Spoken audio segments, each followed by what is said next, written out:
Assalamualaikum warahmatullahi wabarakatuh.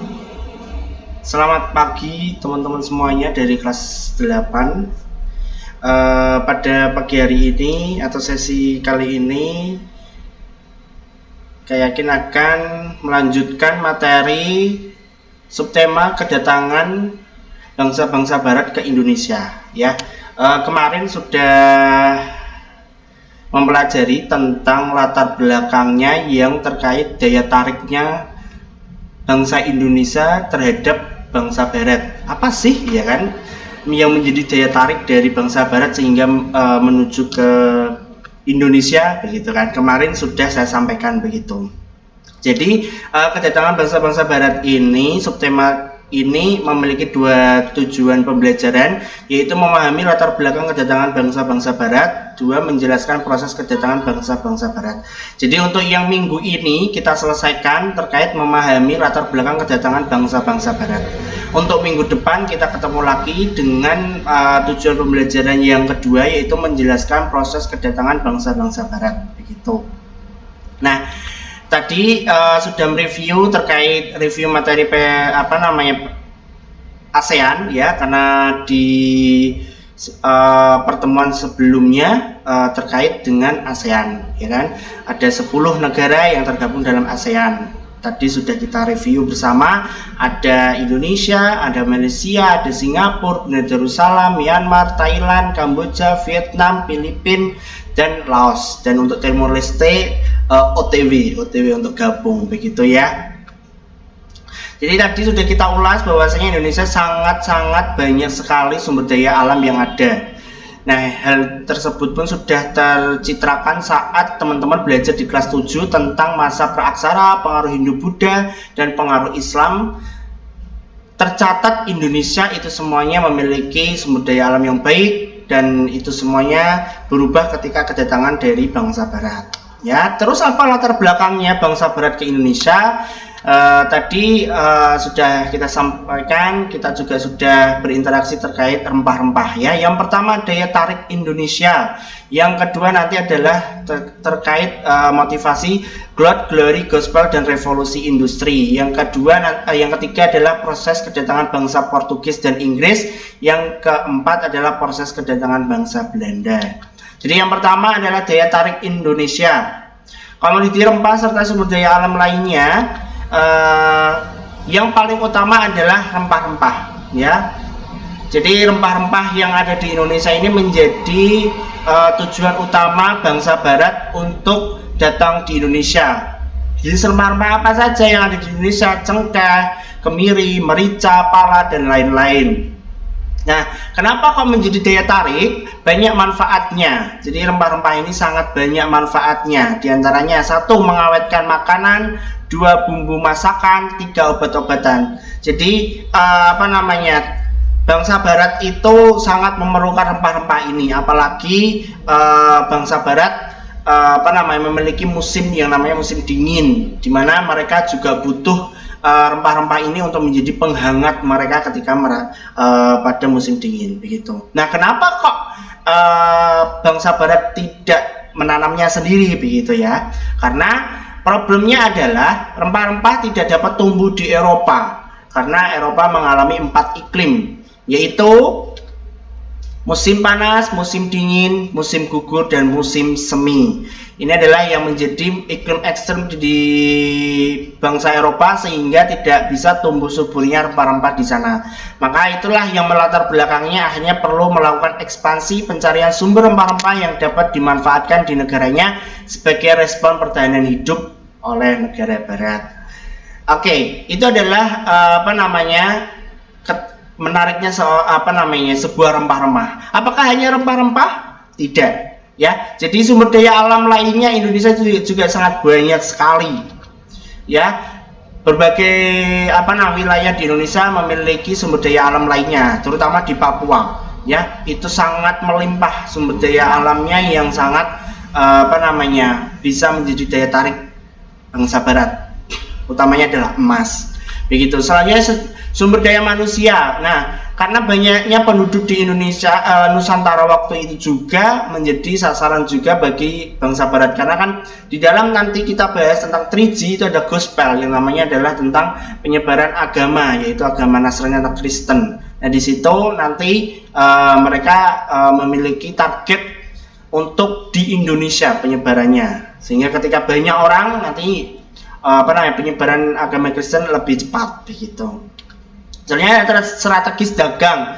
Nah ini posisi negara Indonesia yang sangat strategis membuat mereka datang ke Indonesia, karena ketika nanti kita berbicara tentang revolusi industri, maka ini menjadi latar belakang mereka untuk datang di Indonesia. Gitu. Yang kedua adalah motivasi 3G ini tadi ya, God, Glory, Gospel. Apa itu God? Apa itu Glory? Apa itu Gospel? Ya, teman-teman sedikit banyak sudah mengetahuinya ya. God, Glory, dan Gospel merupakan motivasi bangsa-bangsa Barat melakukan penjelajahan samudra yang dapat disingkat 3G ya. Jadi God itu apa? God adalah keinginan memperoleh kekayaan di wilayah-wilayah baru yang ditemukan. Jadi God itu kan bahasa Inggrisnya yang artinya adalah emas. Jadi keinginan untuk memperkaya gitu ya. Nah, Glory adalah untuk menjaya, kejayaan, menuju kejayaan, atau lebih rinci lagi memperoleh wilayah jajahan untuk dikuasai melalui penjajahan samudra.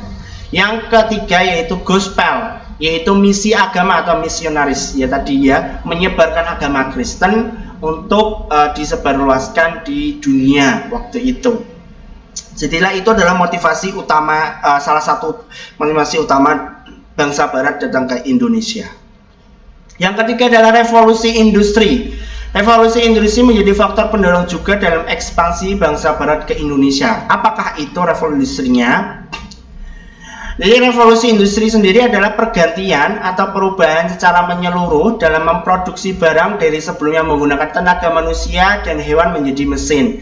Jadi revolusi industri adalah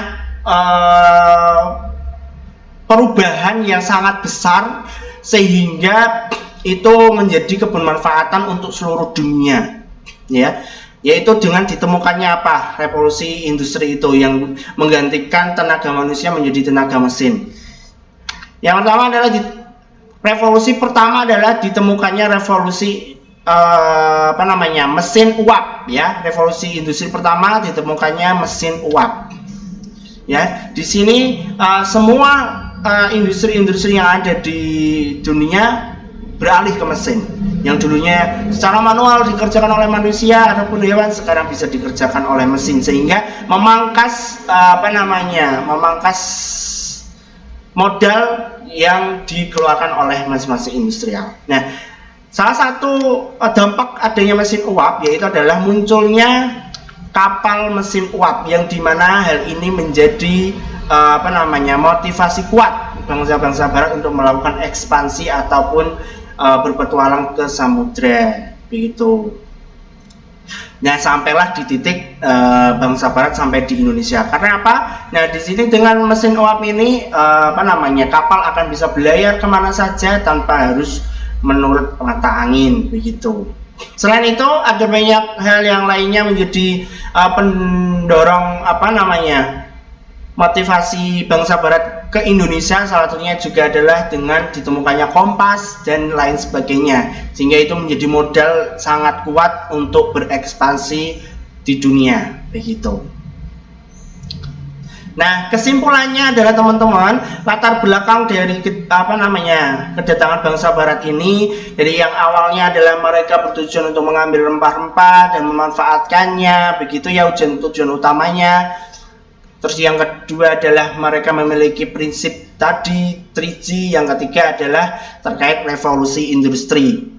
Jadi revolusi industri sendiri itu sekarang sudah revolusi industri yang keempat. Yang pertama adalah mesin uap tadi, yang kedua nanti ditemukannya listrik, yang ketiga nanti adalah ditemukannya alat teknologi yang lainnya, terus yang keempat adalah tentang teknologi informasi, di mana hal ini menjadi revolusi industri yang keempat ini begitu. Selanjutnya terkait imperialisme itu juga ada imperialisme kuno dan imperialisme modern. Imperialisme kuno adalah yang prinsipnya adalah kejayaan, kekayaan dan agama. Itu tadi adalah imperialisme kuno.